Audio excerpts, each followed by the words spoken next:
Next, from Springfield, we sit down with Lincoln historian Michael Burlingame and discuss his book, Lincoln, A Life, as well as the president's resolve through family and national crises, his close presidential defeat in 1864, and how Lincoln's death changed the future history of America. This runs about 50 minutes. Michael Burlingame, thank you for joining us on the Illinois Channel. Well, thank you for having me. You are the author of a 2-volume history of biography, I should say, of Abraham Lincoln called Lincoln, A Life. And tell us, how did you come to write this book? Each volume is about 1,000 pages. How long did it take you to write it, and why did you, with all the books that have been written about Abraham Lincoln, why did you decide to write another one? Well, 25 years ago, I decided to write a book about Lincoln's inner life. I assumed when I wrote that book, when I did the research for it, that there would be nothing new, factual, to be said about Lincoln, that I would offer a new interpretation of familiar material. And so I drafted the book, which I published with the University of Illinois Press, called The Inner World of Abraham Lincoln, which is a series of essays about his inner life, his relations with his parents, his relations with his children, and that sort of thing. I wanted to call it Shrinkin' Lincoln, but my publisher, the stuffy old University of Illinois Press, wouldn't let me do that. In any event, I wrote the book based on published materials that I had consulted at Connecticut College, where I was then teaching. But then I thought I really ought to do some original research in unpublished sources. And the very first day that I went and did original research, I discovered a great deal of new information, a whole series of interviews that Nicolay, Lincoln's personal secretary, had conducted 10 years after the assassination. And I was astounded at how much new information there was. And so I started poking around in lots of other unpublished sources and found lots more. And I published several editions of Lincoln primary source materials. And then I thought, well, somebody ought to take all this stuff and do a new cradle-to-grave detailed study, a new Sandberg, in effect. And I looked around, and nobody else seemed to be foolhardy or bold enough to do it. So I thought, well, what the heck, I'll do it. And I'd become interested in Lincoln in part because when I was a freshman in college, back toward the tag end of the Second Punic War, I had a mesmerizing teacher, David Herbert Donald, who was a leading Civil War scholar and a leading Lincoln scholar. And he took me under his wing and made me his research assistant. And I followed him from college to graduate school and did my work under him. And so he was the ultimate inspiration when I was a 19-year-old freshman. And if he had been a medievalist, I would probably be writing about the Middle Ages today. But that's how it got started. So you were probably like then, first of all, you didn't anticipate. It wasn't like you said, I'm going to write this huge biography. You kind of backed into the project. Right. And we should say Carl Sandburg, of course, famously wrote, what was it, about 6 volumes. 6 volumes? Right. Back in, I guess, the 1930s, was it? 20s and 30s, yeah. Yeah. And that's, I often, in my own mind, equate your work to his, Right. that it was so exhaustive of research. So, but you started off not necessarily being, as a younger man, just enraptured with Lincoln and committed to that. You probably had perceptions of him, as we all did, kind of just in passing as the 16th president and this cursory knowledge. As you delved into all this material and researched it, what did you learn about Lincoln, and how did you form the opinions you hold now of him as compared to what you held earlier in life and is probably typical of most of us? Well, I think the most striking thing about doing original research on Lincoln in unpublished sources and newspapers and public records and archives and the like is that you find out that when Lincoln was a young man in his 20s and his 30s, he showed very little of the statesmanship that would make him a beloved figure and a great statesman in his 40s and 50s. In fact, as a young man in his 20s and his 30s, Lincoln was something of a hack politician. He was very gifted at ridiculing his political opponents, Democrats. Lincoln was a Whig. He poured sarcasm and ridicule over them, which was pretty standard brand frontier politics, but he was exceptionally good at it. And so it's very disappointing when you go through Lincoln's early career in his 20s and his 30s, particularly if you look at his unpublished journalism or his unknown journalism. it's well established that Lincoln wrote a lot for the local Springfield Whig newspaper and then Republican newspaper, the Illinois State Journal. But nobody that I was aware of had ever tried to track down all of those pieces that he had written and identify them. And so I did, and I picked out at least a couple of hundred that I was pretty sure were by him. And they tend to be very low-road ridicule of political opponents. One of them actually incensed a Democratic office holder so badly he challenged Lincoln to a duel. And that duel almost took place. That certainly would have changed history. It certainly would have changed history. And actually, the guy that challenged him to a duel then turned out to be a general in the Civil War, and a rather inept one. They're disappointed Lincoln. But I was shocked to see that Lincoln was a relatively low-road politician in his early career, and then hard-pressed to understand how he could become the high-road politician of his 40s and 50s. And was struck by the fact that between those two periods there was a 5-year layoff when Lincoln essentially withdrew from politics. At the age of 39, he stopped running for office. He had been running for office ever since he was 23, and he had won elections to the Illinois State Legislature. He had won election to the United States House of Representatives. He had participated as an elector in presidential campaigns. Excuse me. But then he stops, and for 5 years he sits on the political sidelines. Dabbles a little bit in politics, but nowhere near the commitment that he had made earlier. And then, at the age of 45, he comes roaring back into politics as a high-road politician. No more ridicule of Democrats, no more low-road sarcasm and the like, but very high-road, principled anti-slavery orations. Great work on the anti-slavery cause. And I was hard-pressed to understand just how that happened. How does the low-road politician become a high-road politician? And so in my first book, I spent a good deal of time talking about how Lincoln was an example of a successful midlife crisis. Now, when we think of a midlife crisis today, we oftentimes think of a man running off with his secretary in a red sports car. Well, that does happen, to be sure. But the midlife passage for most men, modern clinical studies have suggested, is a period of profound introspection where you worry about, have I made the right career choice? Have I made the right marital choice? Have I devoted too much of my time and energy to pleasing the collective rather than developing my own interior resources? What do I want to leave as a legacy? What's truly important?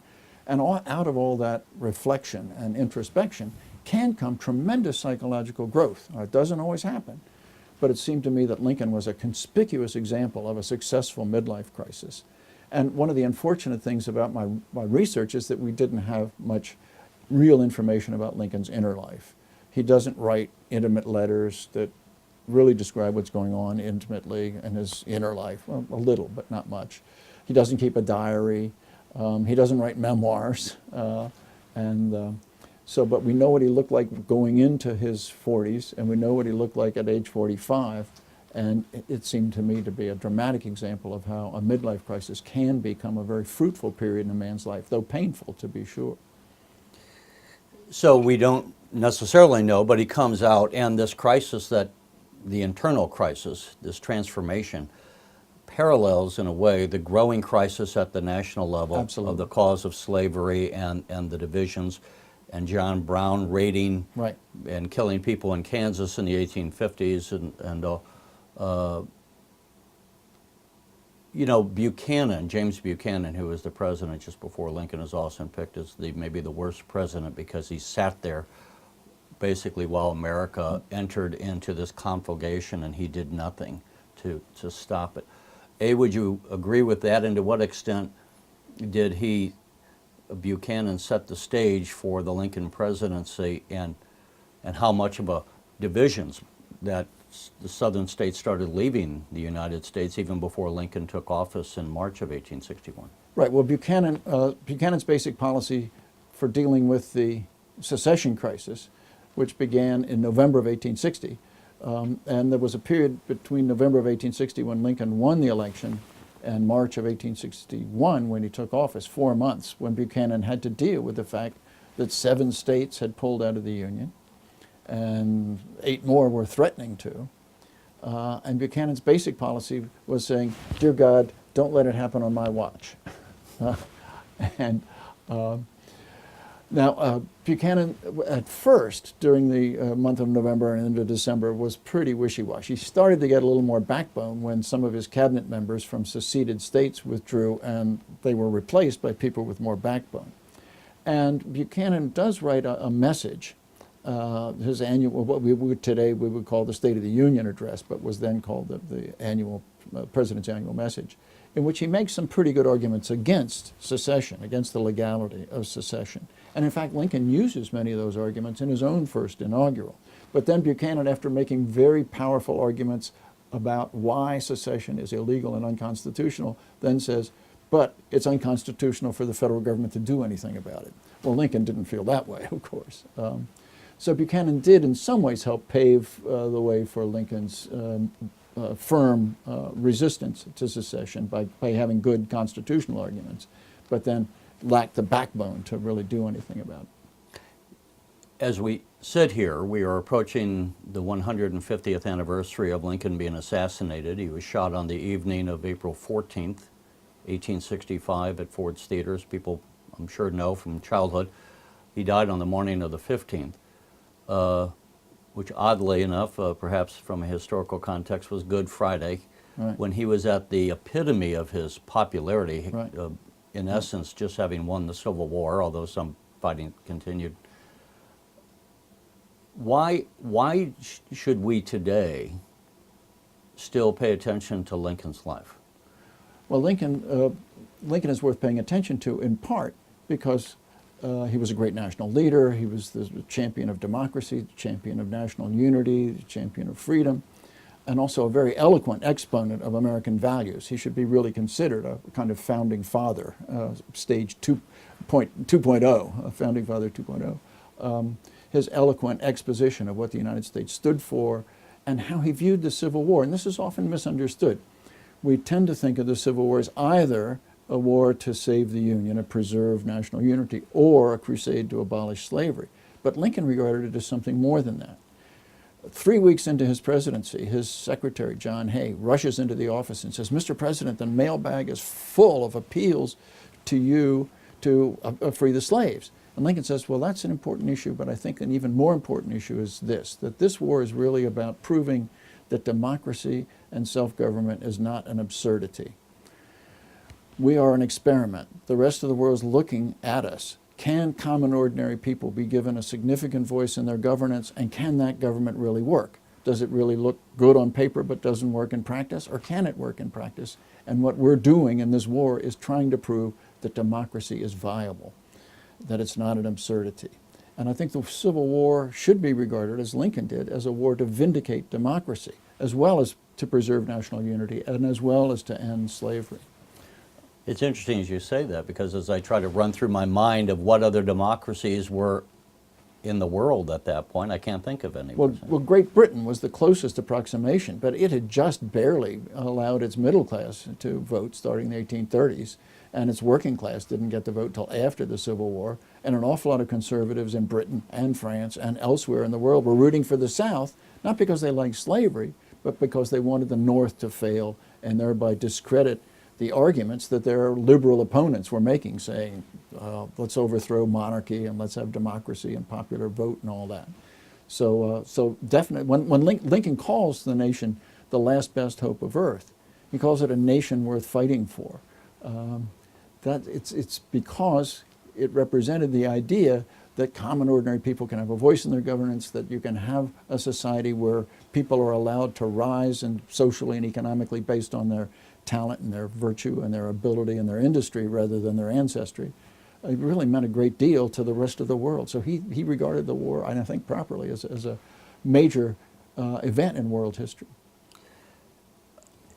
I think you can't write about the man without understanding the period, and so you, I'm sure, have a very good handle on what was going on in the world, or certainly in the United States, and the political trends there.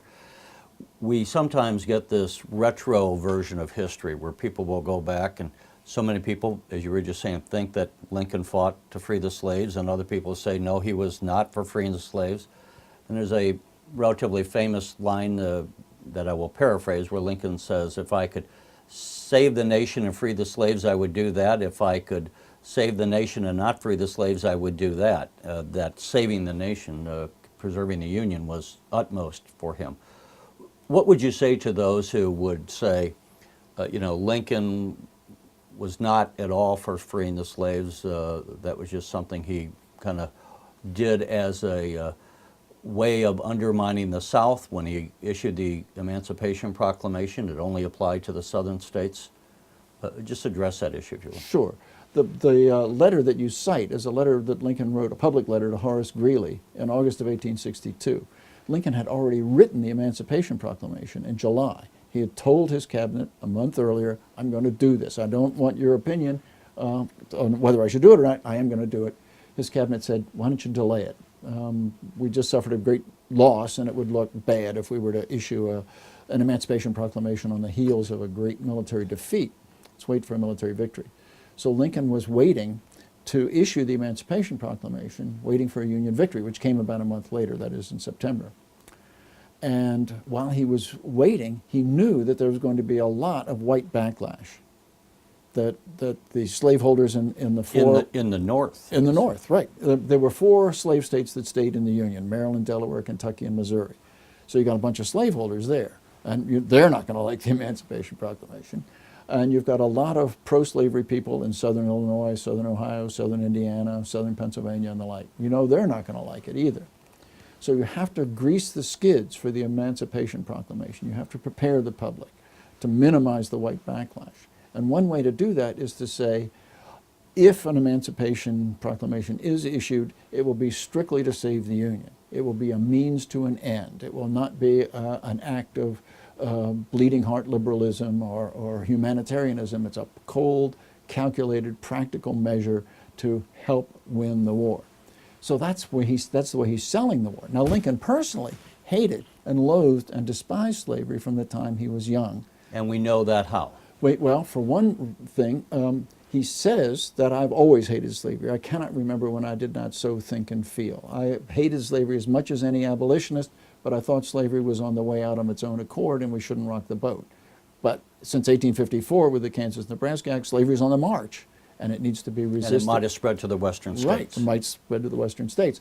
And so, and when Lincoln was, and there's good evidence to suggest that Lincoln wasn't just making that up, that he'd always hated slavery. For example, when he was a sophomore in the Illinois State Legislature in his second term, in his mid-20s, the Illinois State Legislature was asked by its counterparts in the southern states to condemn the newly revived abolitionist movement. In the 1830s, abolitionism really got going again after a long quiescence. And the southern states appealed, the state legislatures appealed to their northern counterparts saying, please condemn the abolitionist movement. And the Illinois State Legislature did so. Lincoln was in the House, and it voted 77-6 to condemn the abolitionist movement. So 6 members of that body had the nerve to go against public opinion. One of them was Lincoln. 2 of them went a step further and issued a statement in the Illinois House of Representatives Journal saying that slavery is based on injustice and bad policy. It was a pretty strong statement for a young man in central Illinois running for office. God wasn't going to win you any votes in 1837. And then in 1860, Lincoln's asked about his anti-slavery views, and he said, well, I spelled them out back in 1837. They're the same now that they were back then. And then when he was a young man in Congress, he was 30, in his late 30s, Lincoln goes further than most of his colleagues in anti-slavery activity. Congress was considering a measure to abolish slave trading in Washington, D.C., which was something of a national, to say the least, a national embarrassment. But Lincoln went a step further and wrote a bill and announced that he was going to introduce it to the House, abolishing slavery itself, not just slave trading. So he was really ahead of his party. Well, that caused an uproar, and his support for that bill waned, and he never did actually introduce it. But the fact that he would frame such a bill, announce that he was going to give it, shows that his anti-slavery views were pretty strong early on, and not just as a result of the Kansas-Nebraska Act and the like. You had touched, and I want to get to the assassination here, some about that, but you had said you'd written the book, the biography of Lincoln, not intending to, but kind of easing into it, to find out, really to explore his nature, the outward the chronology of his life, the facts were well documented in any number of other books.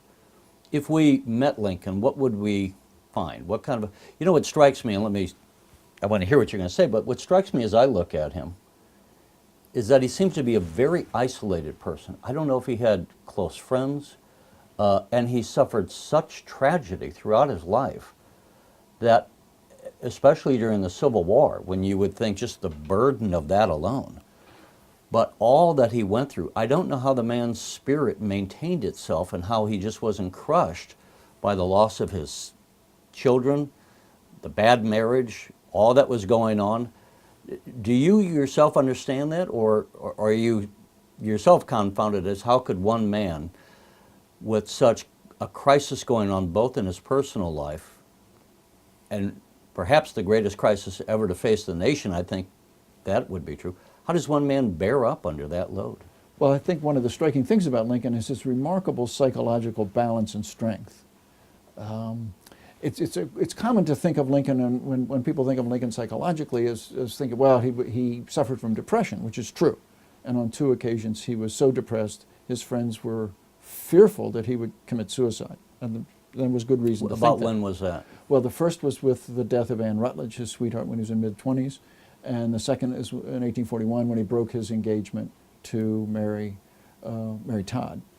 And on both occasions he was deeply depressed and friends worried about him. He had a tendency to depression later in life, but never the kind of intense, what we'd call clinical depression that he suffered on those 2 occasions.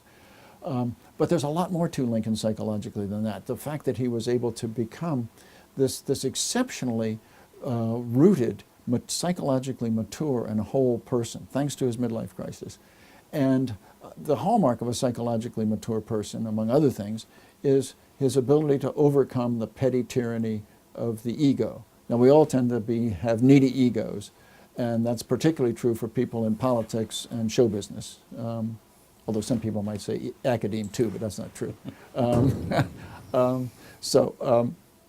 And anyway, but Lincoln was able to overcome his ego. He refused to take things personally. He would not. People would disagree with him. They would criticize him, and he wouldn't allow that to poison relationships. So he was able to get along with all kinds of people: generals, editors, congressmen, senators, justices, lawyers.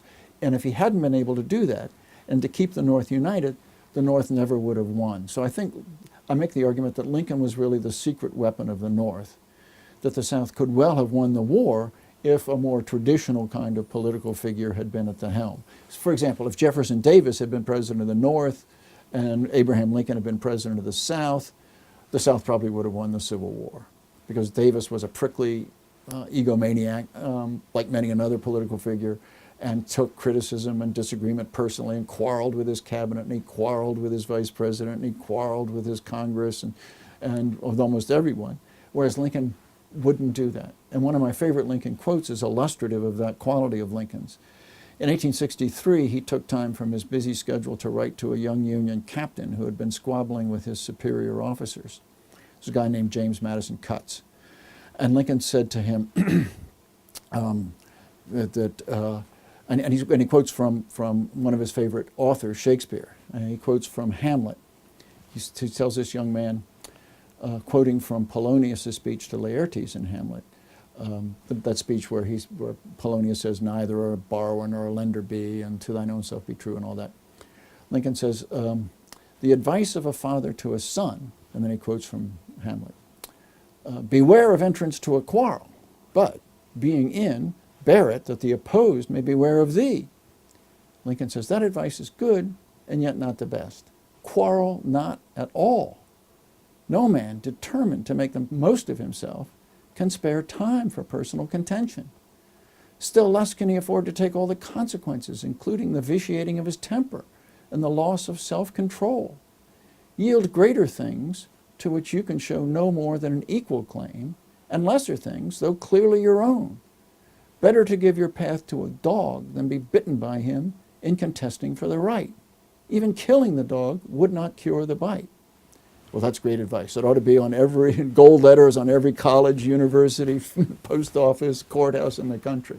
And Lincoln was one of those rare people who can not only give good advice, but he could act on it. He refused to quarrel. He refused to take criticism personally. He refused to take disagreement personally. And I think that's remarkable for most people, but particularly for people in politics. Yeah, I was going to say he always seemed to have a psychological viewpoint where he saw the big picture, Right. and the big picture is what mattered, and Absolutely. he wouldn't allow himself to be drawn into the minor details. Absolutely. His understanding of his job was that the North will win the war if the North stays united.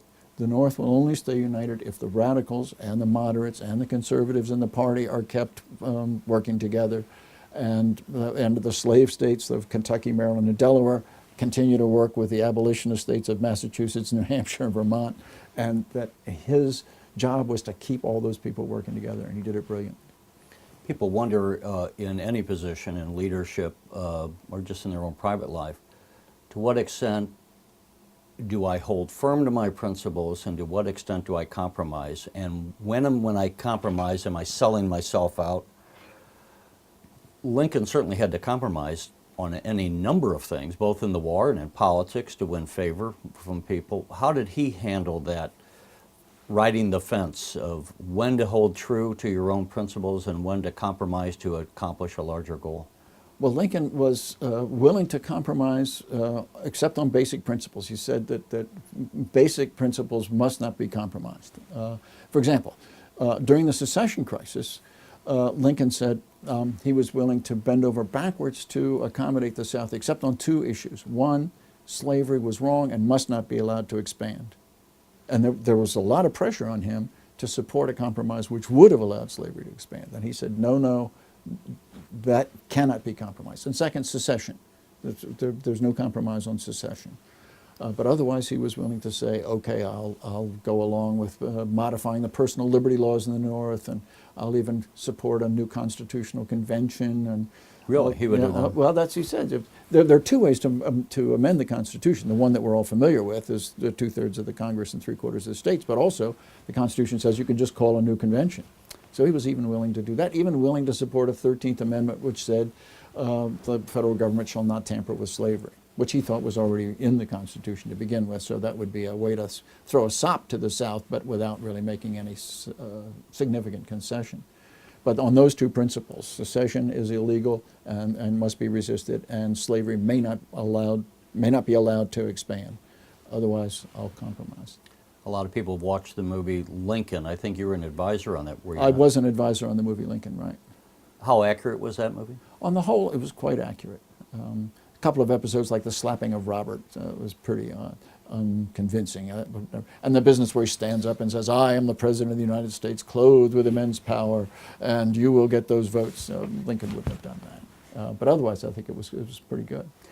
You know, what strikes me is, then speaking of compromise, and Lincoln, in my mind, would be a man who was willing to suffer fools as long as he, again, just could get the object of whatever his goal was accomplished. So he was dealing with McClellan, who was haughty and would not show the president respect, the first Union national leader of the Army. Ultimately, he fires McClellan and goes through a series of generals that just didn't work out until he eventually puts Grant in, which I guess was 1864 when Right, Grant came to right. power.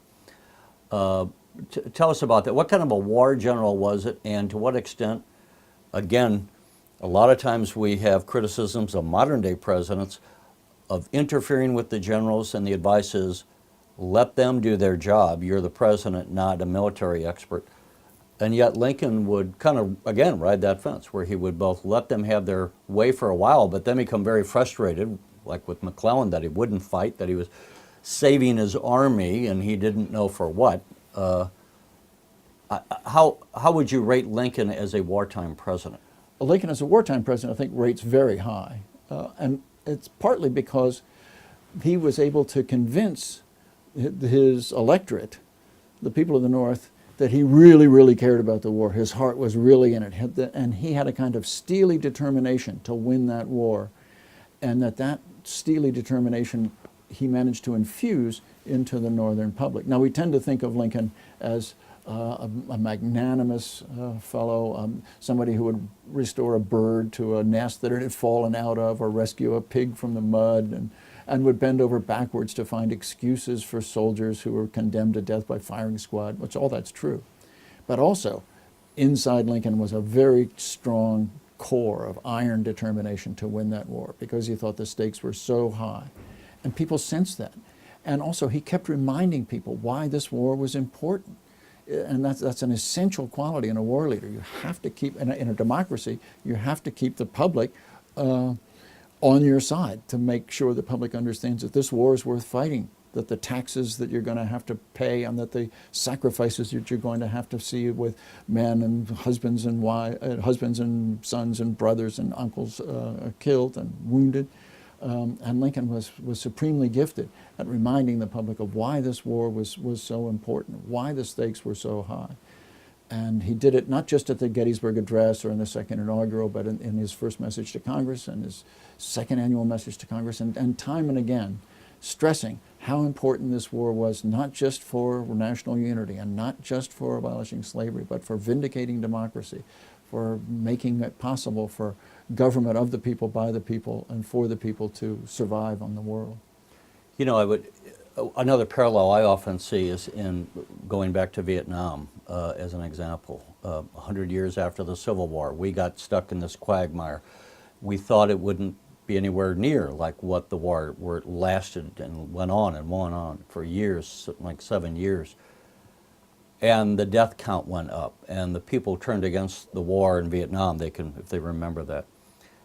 Much was the same in the Civil War. We didn't expect it to be so long, right. And yet it went on, became bloodier and bloodier, and the people of the North, many of them were turning against the war, and were like, for heaven's sakes, let the South go. It's not worth all this bloodshed.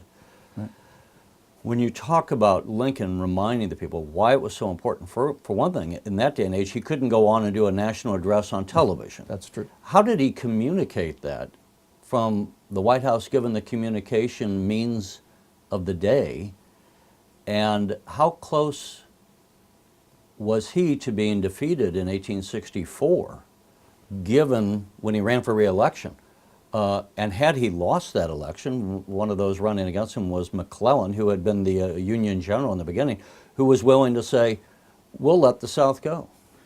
There are two things to your question. In 1864, it looked as though Lincoln was going to be defeated for re-election, because the military stalemate in the summer of 1864 was very disappointing. And huge numbers of casualties had been taken in the spring and the summer, and yet no progress seemed to have been made. And so Lincoln was convinced that he would probably lose, and told his cabinet, and actually had his cabinet sign a document saying, well, we'll help out the new president as best we can between the time of the election and the inauguration. Mercifully for Lincoln's re-election campaign, shortly after that, in September, the Union starts to win major victories, capturing Atlanta, winning victories in the Shenandoah Valley, capturing Mobile Bay, and the like. And so that turned it around. So it was something of a close call. And the technique that Lincoln used to get his message out was not press conferences, not going around the country giving speeches, but by writing public letters. Lincoln was a brilliant writer. One of the great literary critics of recent times, Edmund Wilson, said that he was probably the only American president who could have made his living as a writer. Jefferson fans may disagree, but certainly Lincoln was a brilliant writer. And he wrote public letters, which was a new innovation, but got published in newspapers. Would they be addressed to an individual, or was it an open letter to the public? Well, these public letters would vary from case to case. The famous letter to Horace Greeley was obviously written to a newspaper editor who had written some editorials that he was responding to. Then he would write, if there was a protest meeting, for example, in Albany in 1863, a bunch of Democrats condemned the way in which Lincoln had suspended the privilege of the writ of habeas corpus and so on. And so he writes a response to them. And then a newspaper editor in Kentucky meets with him and complains about the emancipation policy and the arming of black soldiers, and Lincoln writes him a public letter in which he defends those policies. And out here in Springfield, he's invited in 1863 to come to a big Republican rally. Well, he can't make it. He's busy in Washington, but he sends a public letter defending his policies and his administration in general.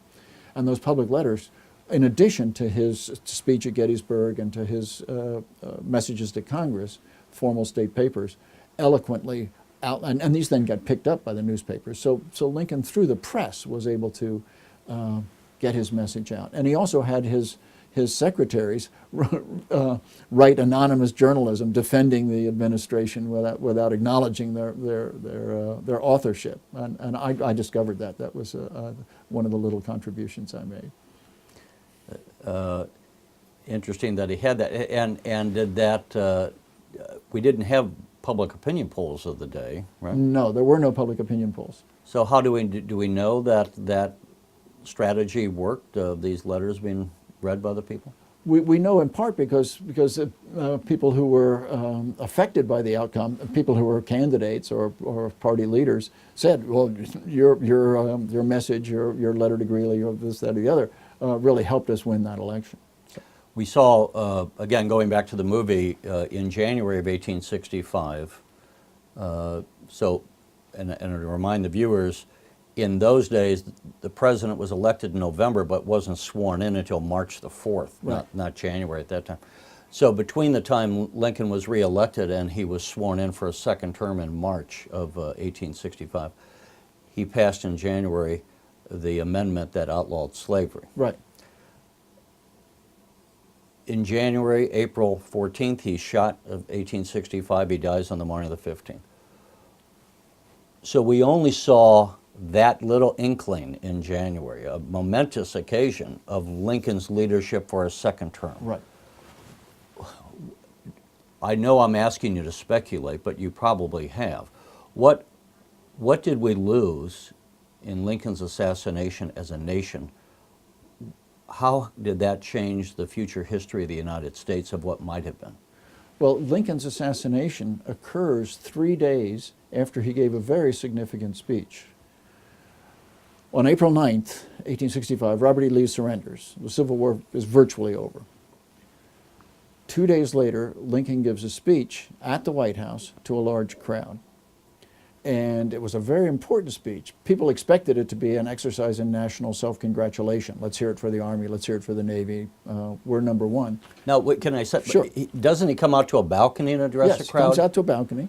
Was that a prepared speech or was this an off the cuff? Yeah, he prepared this speech. So in this speech, Lincoln dramatically shifts his views on how the South shall be readmitted.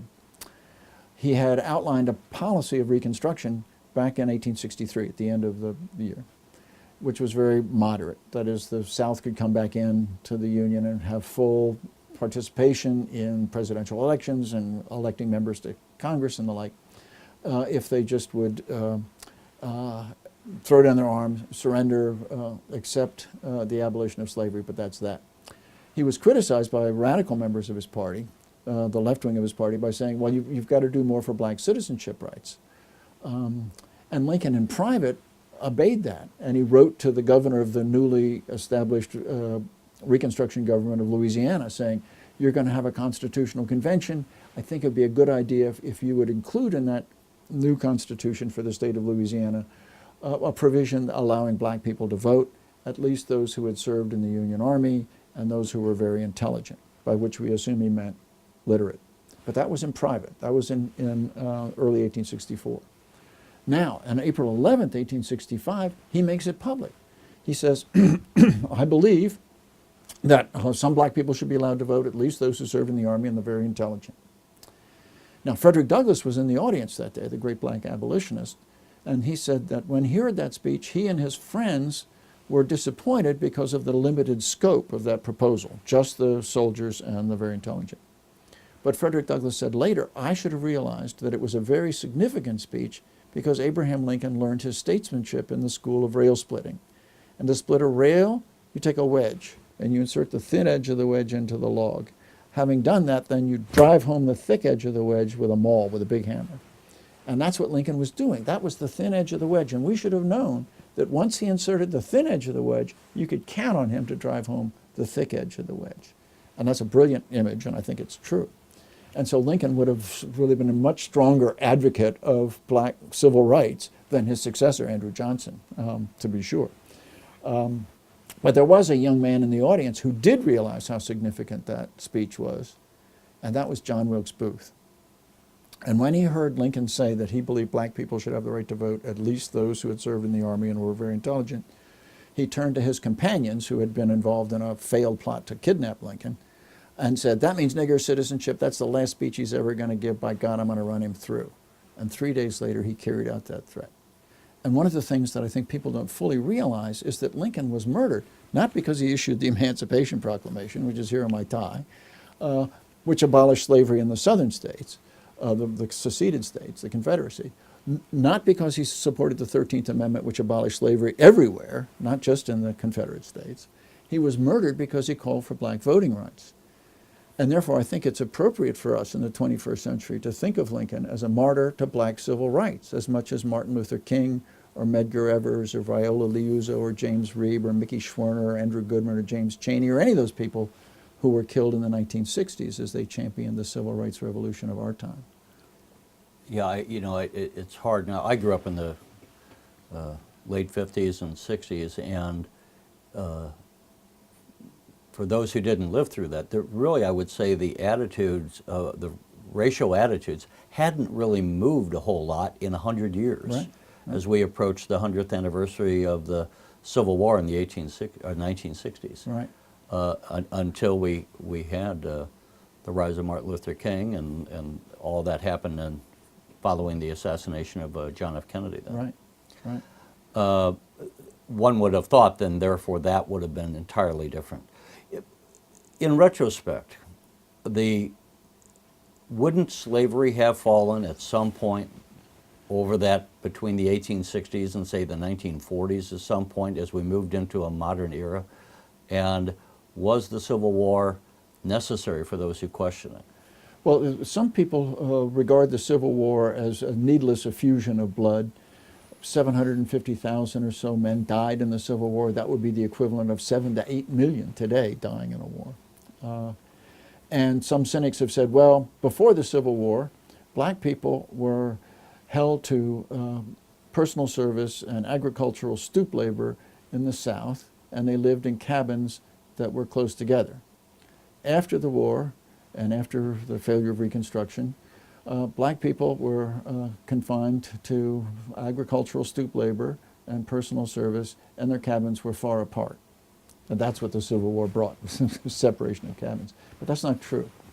As a result of the Civil War, the 13th Amendment was passed, abolishing slavery. As a result of the Civil War, the 14th Amendment got passed, guaranteeing civil rights, not just for blacks, but for everybody. Thanks to the Civil War, the 15th Amendment got passed, guaranteeing blacks voting rights. Those amendments made possible the civil rights revolution of the 20th century. That would not have been possible. The civil rights revolution of the 20th century couldn't have happened without those amendments. Now you might say, well, public opinion had changed. Well, yeah, public opinion had changed with regard to women's rights too. But what happened to the Equal Rights Amendment in the 1970s? Went down. Why? Because all it takes to block an amendment is 1/4 of the states plus one. And so there would have been a terrible constitutional crisis in our own time, or my own time anyway, back in the 50s, 60s, 70s, if those amendments hadn't been there. And those amendments were made possible only by the Northern victory in the war and by the Republican Party then insisting that the South couldn't come back into the Union unless it passed the 14th Amendment and the 13th, 14th, and 15th Amendments. Yeah, coming out of a war like that just after World War II, I think there's a great national consensus, one, because everyone has collectively experienced this event, in that case the Civil War, and then secondly, I think that you don't want to go through that calamity without feeling that you've resolved it to some extent, and so given that foundation, those amendments could have been passed. Right. Before we close out, I meant to ask earlier, we talked just about the interior thinking of Lincoln and his character. It struck me, and one of the fascinating things about him is that here's a man who was raised on the prairie, had very little formal schooling, and yet, as you know, had a brilliant mind. Right. And one of the things that struck me is if people would read the Cooper Union speech in, when was it, about 1859? 1860, yeah. So as I understand the history, and so we had the 1858 Lincoln-Douglas debates here, Right. which raised Lincoln to a national figure because it was Absolutely. so well covered. Absolutely. And then the people in New York, my interpretation, the money people thought, maybe this guy could be president, but we want to check him out. So they invite him to give the speech. And if one reads that speech, you see what a great legal mind he had, that he could say, here's the argument for slavery, but then he dissects it Yep. and eviscerates the argument. Right. And I thought, to just give that extemporaneously, not that he didn't write it, but I mean, there's no teleprompters. Right. And he stands and gives a rather long speech. Yeah. But the legal mind that he had that was so sharp to take that apart, that, and as you said, he could write in a letter and relate to the great classical works.